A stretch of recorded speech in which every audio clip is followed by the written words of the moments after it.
Really excited about the opportunity tomorrow against West Virginia. We've had some really competitive games with them here in the time that I've been here. They're obviously a team that comes in with a ton of physicality and aggressiveness.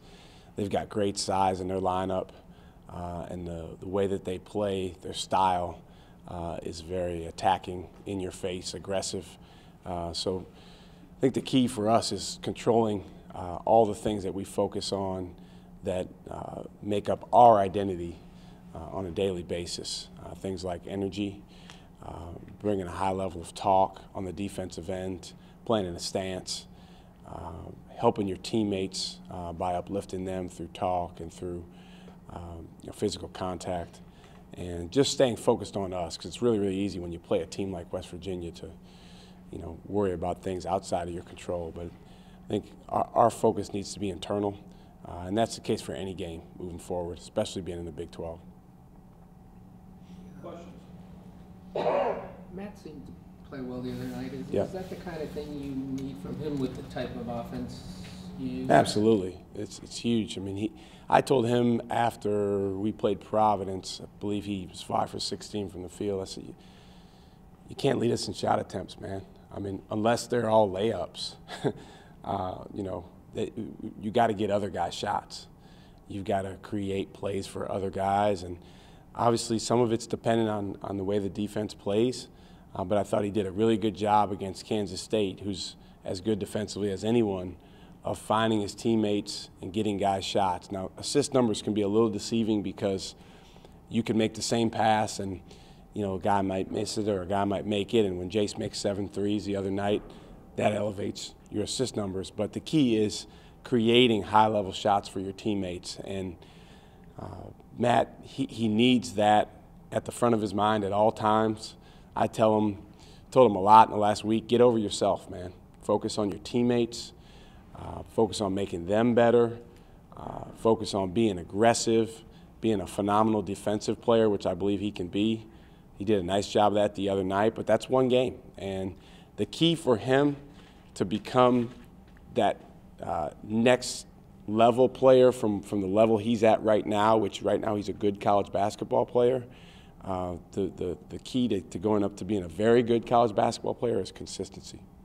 These guys seem like a group that have always their next play is based on what happened just previously. In terms of not being able to put it behind them or whatever. I wondered how much did the last 10 minutes help their confidence going forward? It's like, hey, they can do this. Well, your point is the exact point we've been driving home with these guys as it relates to our ability to become a consistently excellent team.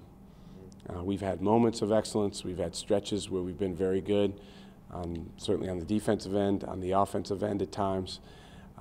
But if it's all dependent on circumstances or what happened last, then just by the nature of the way that life and basketball works, things are going to be up and down. Right. That's why we have to focus on what we call the controllables. We have to focus on making sure there's no dips in energy. We have to make sure we're focusing on the guys around us. And we cannot let circumstances take us away from our focus on the plan. Do you feel like Hayes also gets guys shots just by his presence? Absolutely. Sets and rolls, yeah. And no, trying to help and all? The other night, he was rolling hard to the basket and he was occupying defenders. And I told him, I said, keep rolling, keep attacking. And I said that lob's going to open up. And then Snoop got him in the second half, and then he got a couple more when he was down around the baskets, just that guys dumped off to him. But, yeah, I mean, it's something that people game plan for.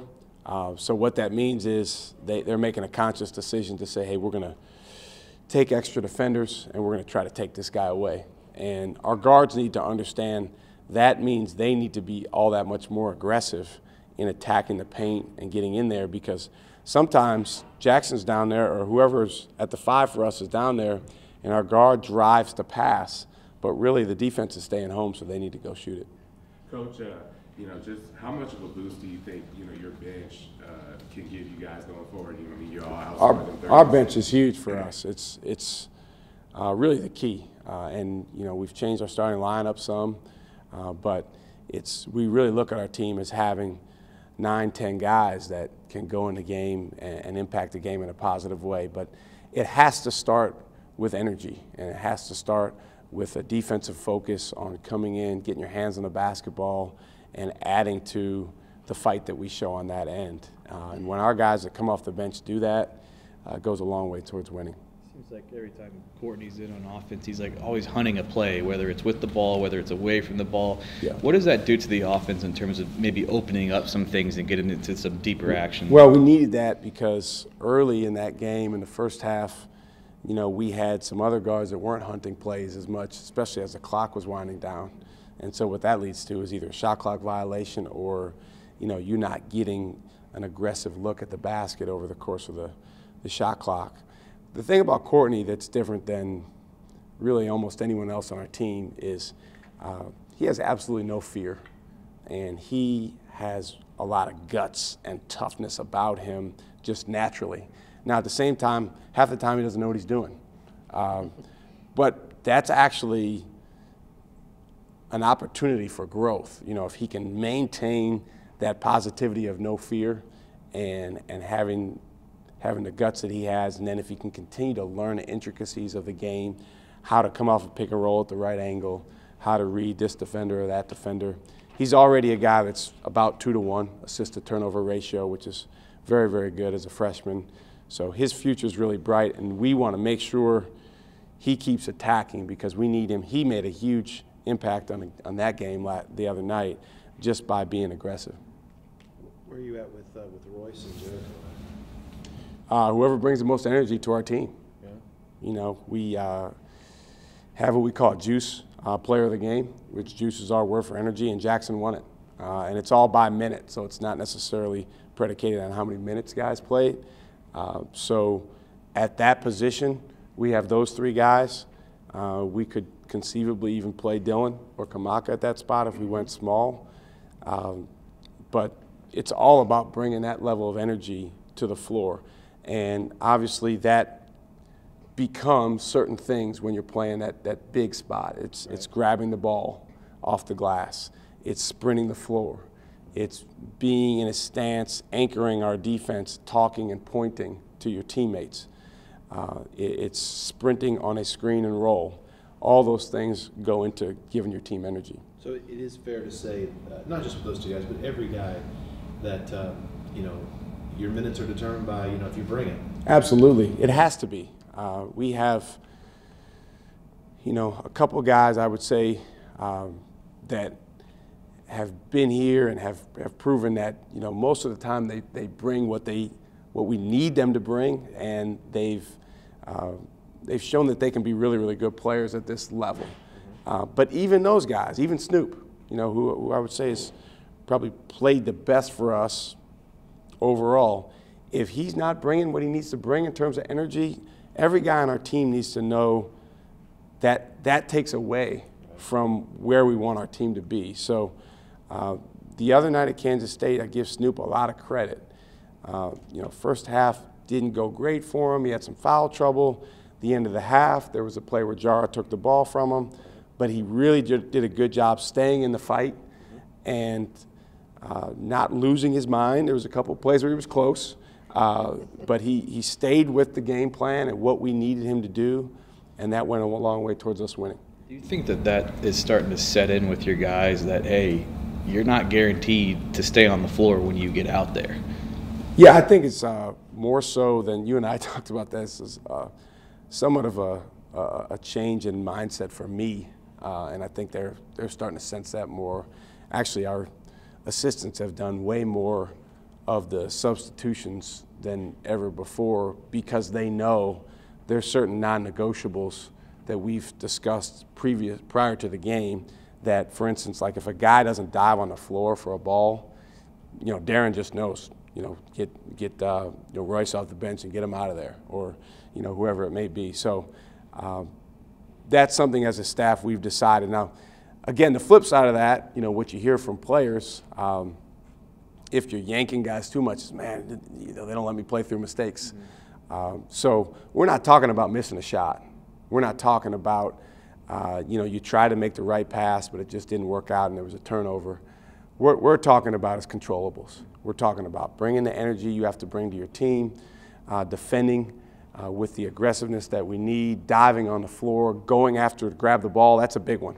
If the ball's there to go grab and we don't grab it, you got to come out. You got to. It's too important. We're playing West Virginia, man.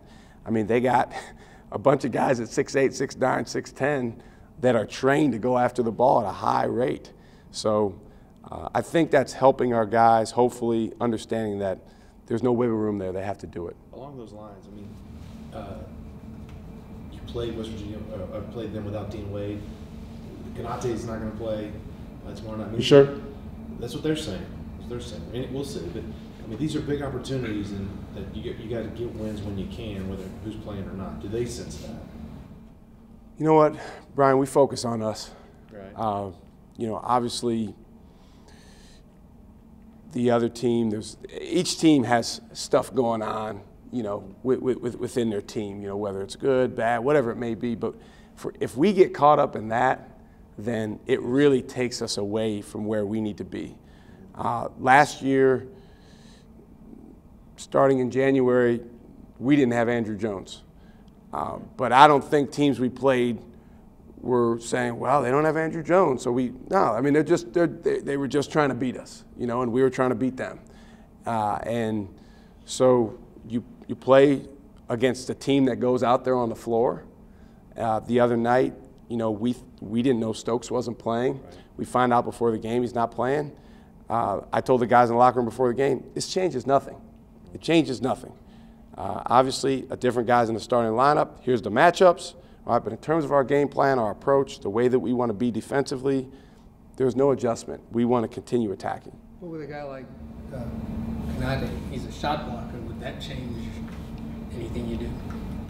Well, I mean, absolutely, based on, you know, just understanding what the other team's going to try to do.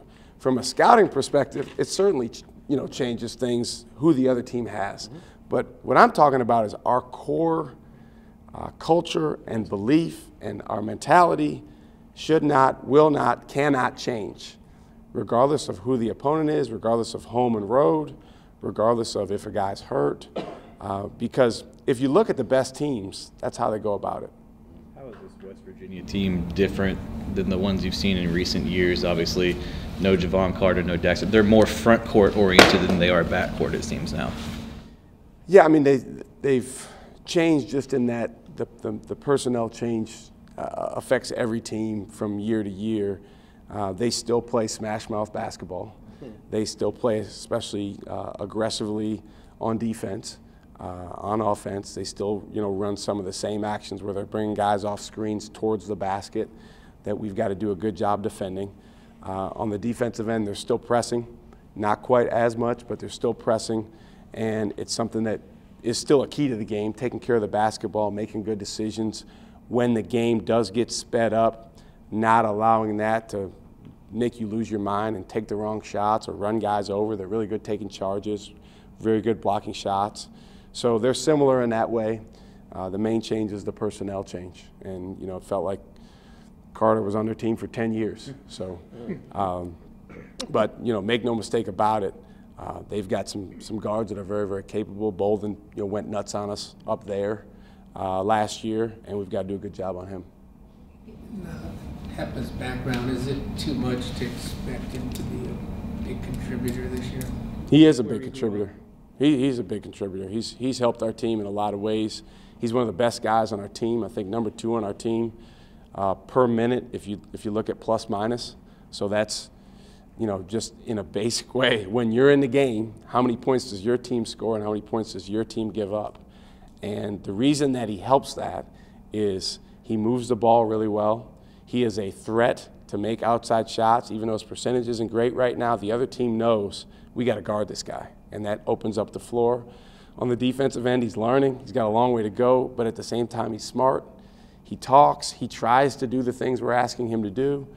And, you know, to be honest, he's going to have some games where at times it might look like, man, this guy's a little bit lost out there. And then he's going to have other games where, you know, he looks like he really belongs. And so that's how it is as a freshman. But I'm super excited about his long-term growth. 3 to 4 last ones. Did Jace want to take the rims from Manhattan and bring them down to the Irwin Center? Well, he actually was on the radio show yesterday. I've never heard a guy say this before. He said one of those rims was good and one wasn't. I said, well, you made shots in both halves, man. The other thing I always tell guys when they complain about the rims, this is kind of my standard go-to line, is, well, don't hit the rim then. You know, but I think you really can gain confidence from that game, understanding that, again, when you focus on the controllables, the things that we work on and practice every day, and you make it so incredibly important to you to defend in a stance and go grab the ball, give your teammates energy, all of a sudden your ability to make shots actually improves because you're not so stressed out about, am I going to make shots or not? That's a big key for him and for our whole team.